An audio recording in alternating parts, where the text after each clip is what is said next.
'Twas 80 years ago this year, way back in '59, that pioneers gathered late in the summertime and talked of organizing a Trempealeau County Fair, and asked that those assembled their sentiments declare.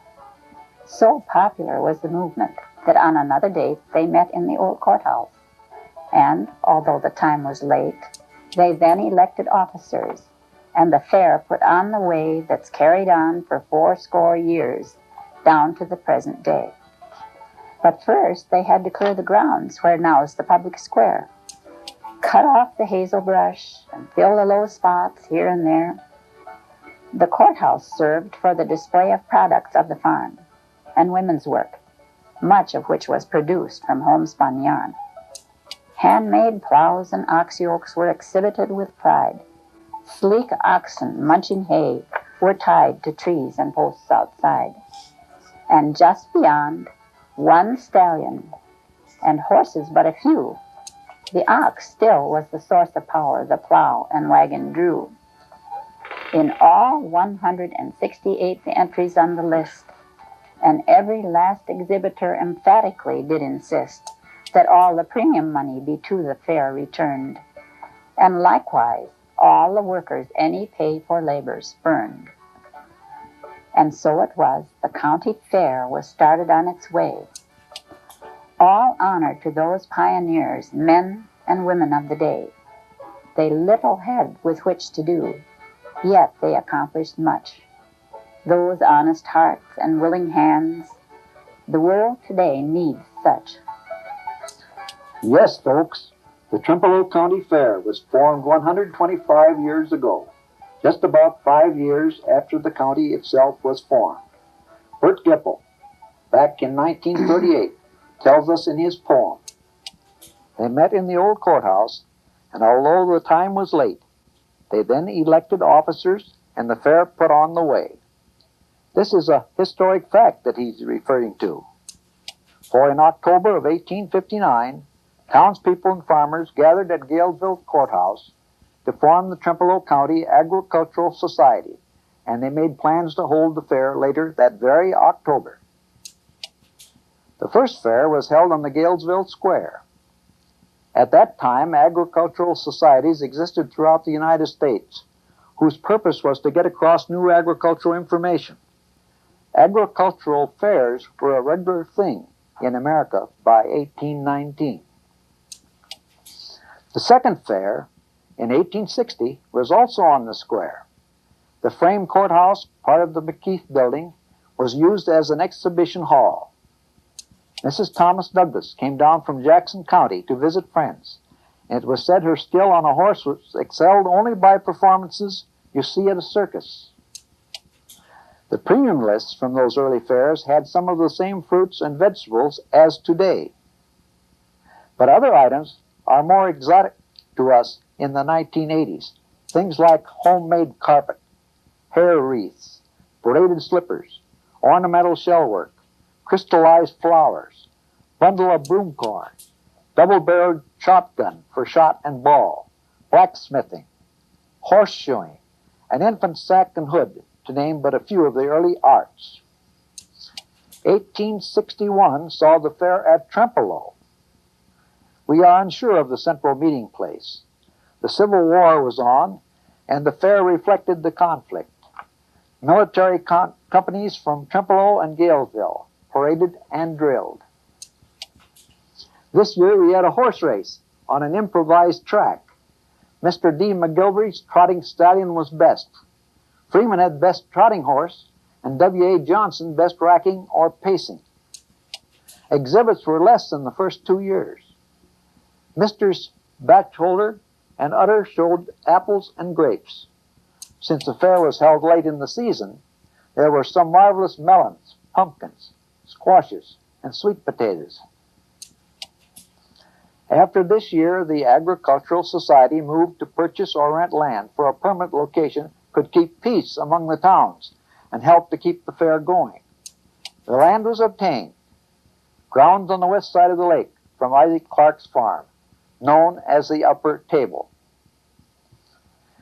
Here the fourth fair was held, a plowing match among 3 competitors. Harrison, Armstrong inventor with a reputation as a plowmaker, introduced his plow Long John. With this innovative plow and George H. Smith's horses, Patrick Corrigan of Beaver Creek was the winner. The other two competitors did fine work, but the Armstrong plow, manufactured at Galesville, was clearly superior to its competitor, the Clipper, manufactured at La Crosse. A speech was given on intemperance, and it was applauded at its close. Mrs. W.A. Johnson displayed a huge urn filled with natural flowers, and a Mrs. S.S. Luce a bouquet flaunting 50 flower varieties. The gorgeous displays of flowers hint to us that the fair was a little earlier that year. Yes, it was in September.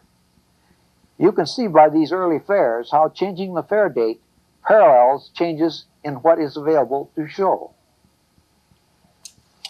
President of the fair, Watchheller, was famous for fruit, as was Mr. Utter, who that year had 26 varieties of apples. In the words of the Galesville transcript, Utter's apple display looked exultingly up to non-believers in apple raising of Trempealeau County. We trust their mute but eloquent sermon will not be unheeded. The fair of 1863 and every fair until 1892 remained on the Isaac Clark grounds. That year the Winona Brass Band was engaged to play, but only 5 of the 9 players showed up, resulting in considerable displeasure. And so the fair went on. A note on 1870's fair said there was more entries than ever before. J.R. Auden of Minnesota wrote a little article giving us much information on those times and of the fair of 73. That road to the fairgrounds on Isaac Clark's farm was a dangerous place to get in and out of, as there were steep hills both ways down to the little creek, with a very narrow road leading to the bridge, just wide enough for one team at a time. Farmers that year raised objection to racing, saying far too much time and money was spent on it that should be spent elsewhere.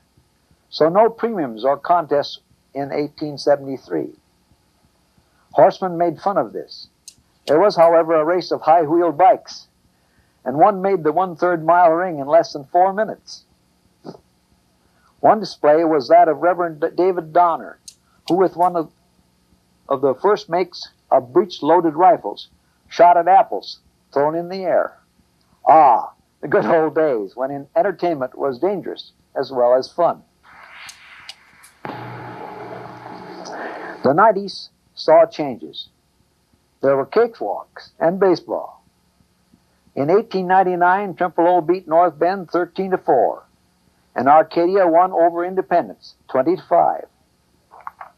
But in 1892 came the big change, when the whole fair was moved to the A. Arnold Farm, where it has stayed to the present day. Alexander Arnold was one of the leaders in establishing the County Agricultural Society. The fair was his favorite community activity. He came to the county as a lawyer, surveyor, and businessman, but soon he had one of the best farms in the county. He was a traveler and an innovator. With his genius and money, he was able to expand his farming enterprise. He made use of the hard work of farmers who were in debt to him. Farmers came to him for his quality seed and breeding stock. To him, the fair was a forum for oratory on the latest developments in agriculture. He gave to the fair, lending his hired hands to build and participate in fair activities. He owned 400 acres in all. Highway 53 now runs in front of the Arnold home and farm buildings.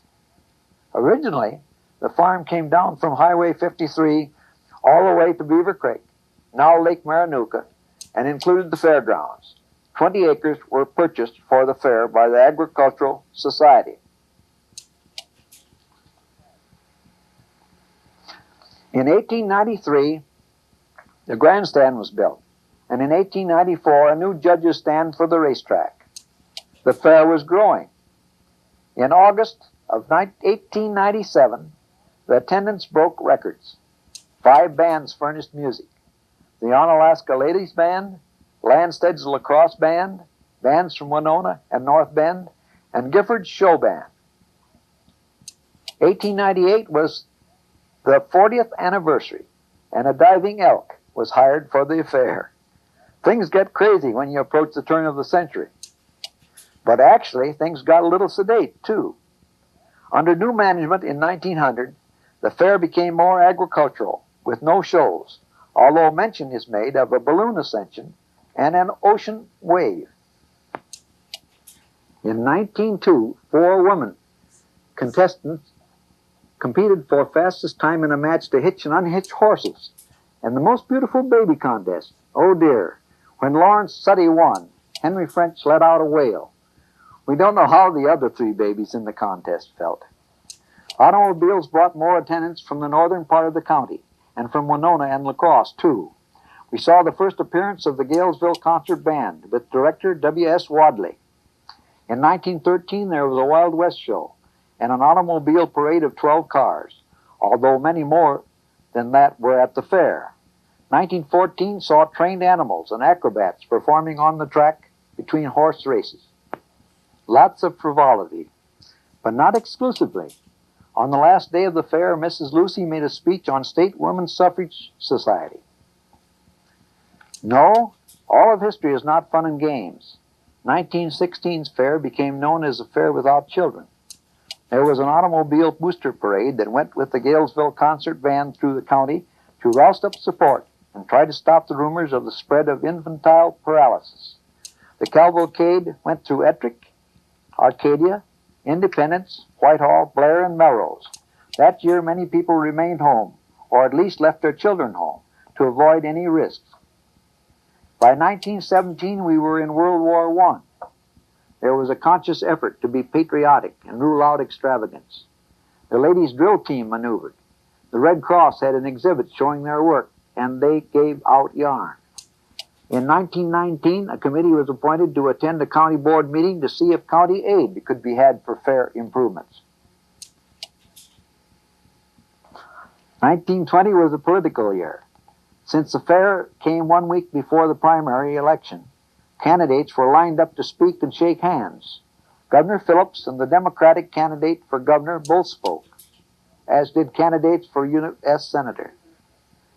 The drum corps of the La Crosse veterans of foreign wars paraded the track and did enough fancy drill work to make them sweat. In 1920, there were new stock sheds, and the horse barn and main hall were moved back 20 feet from Main Street. In 1922, there was a brand new constitution and bylaws. Other changes were made. Repairs to the grandstand, booths built under the grandstand, and baseball diamond changed, and a new free attractions platform was placed on the south side of the judges' stand. 1925 brought the 67th fair. It was to open August 25th, but it was so cold fairgoers got out their winter coats and there was talk of frost. Why? The fair was actually in October that year, that's why. Here, almost on the eve of the opening, after all the ads were out, comes State Health Officer Gudex, warning fair officials that with deaths from infantile paralysis as close as La Crosse, large crowds should be discouraged. There had been 1 case in Galesville, but why did he wait until the last minute to speak out? Well, the whole county resolved that cold weather or not, postponed or not, this fair would be worth waiting for. It would be great. There was dancing. Anderson's Merrymakers was one of the bands. Lots of big free attractions, the famous Hamilton family, the Daring Henderson, the Latour Trio, tumblers, acrobats, 2-trick horses, you name it. And they even closed school. There were 3 big baseball games, 1 each day with the Trempealeau County All-Stars, Mondovi, the La Crosse Eagles, and Black River Falls all playing. And the Midway. It was beautiful. An electric riding gallery, an illuminated Ferris wheel towering high above everything, a merry-go-round and a chairplane. Booths and sideshows took up all the space on both sides of the street, with the Midway right down the center of the block. And the merchants went all out too. Just to name a few, Gillsville Canning Company piled up hundreds of cans in the shape of a factory in their booth. Hunter Hardware Company had ranges, and Smith Furniture Company was there with upholstered furniture. And then there were the machinery exhibits. And 3 different drum corps anyway. One from Winona, one from Minnesota City, with 50 drummers, and a little one from Dorflinger's store in La Crosse. Of course, 1927 was just as wonderful. Traffic leading to Gillsville was heavy. Minnie Rooney, Queen of the Air, was one of the free acts, and also Wright and Vivian, jugglers. The Metropolitan Band of Arcadia started out like a Pied Piper, playing in the public square first and then playing at the fairgrounds. Attorney Gene Reynolds spoke for Federated Farmers on the benefits of organization. The group was there signing up new members, and they had their own parade. There was a racing program and lots of exhibits. One, Dr. Heiderscheid, brought 35 varieties of dahlias just for decoration. The cattle show was large enough, but now was open only to the county's breeders and those 15 miles outside its borders. A few years back, it had actually been open to the world. The good times of the 20s were followed by hard times in the 30s. Butterfat was 18 cents a pound, and hogs $2.50 per hundredweight. Where in 1899 general admission was 50 cents, the gate fee in 1933 was cut to 25 cents. Still, the consistent efforts of the 4-H clubs kept the fair up to par. Adults still competed in community club and homemakers' work, and in farm and garden crops, but attendance was down. The free entertainment was still there. La Carroll sisters, acrobats and dancers, Grace Wenzel, the banjoist, Larry Reynolds, the juggler, and Eddie Russell, a comedian. In 1935, Governor La Follette came to speak. Vaudeville acts were popular. There was a composite band of the students from Osseo, Independence, Whitehall, and Ettrick under the direction of Frank Smith, Osseo. And Trempealeau County achieved notoriety when Marion Knutson of Welch Cooley near Blair won the title of the state's healthiest girl as a member of the Brookside Vikings 4-H Club. She won first at the Trempealeau Fair, where boys and girls were given physical exams by local physicians in the local contest. She happened to be 5 foot 4.5 inches tall and 122 pounds. Also of 4-H interest, Sears offered a national contest with $2,000 in cash prizes for largest 4-H attendance at the film under the 4-H flag. One showing was in Arcadia. When 1940 rolled around, the fair had debts to pay off. It also had a mule race, and there was a motion to contact the WPA to do a fair project. In the 40s, we were again at war, and the president came out and advocated clean, wholesome entertainment for these trying times. And the fair was wholesome. In 44, there was a saddle horse show, running races, a stock parade, and a bond auction of livestock. Later, a WLS barn dance on the bill with the Graham Western riders featuring 20 people and their horses doing tricks and fancy riding. That same year, 100 Winnebago Indians came and had a powwow. In the 50s, there were still money hassles. The 1950 Agricultural Society meeting was again held in Whitehall, a recurring attempt to generate interest and more participation on the part of the northern residents. In a long, narrow county, this was a big problem. Again, the turnout was very small. Only 20, with 3 members from the county board. The county board had contributed money to the fair, but it was felt by some that expenditures for 4-H alone warranted more support from the county's taxpayer. The fair paid for itself, but there were always improvements: roofing, new dormitories for 4-H, rewiring, and repairs. In 1951, there came so many exhibits that an extra shed had to be built, costing $1,000. 1953 saw the fair adopt the Danish system of judging, and there was hope of adding more seats to the grandstand. A 54 survey said 600 were needed. The Smith racehorses performed that year. Long about 55, the Fair Board got a letter from the Tri-State Harness Horse Association stating that our racetrack was in poor shape. It was promptly resurfaced and put in good condition. 1958 was the 100th anniversary of the county fair. A big parade was held in Whitehall on July 26th, and a whisker contest offering 2 cash awards, open to the world.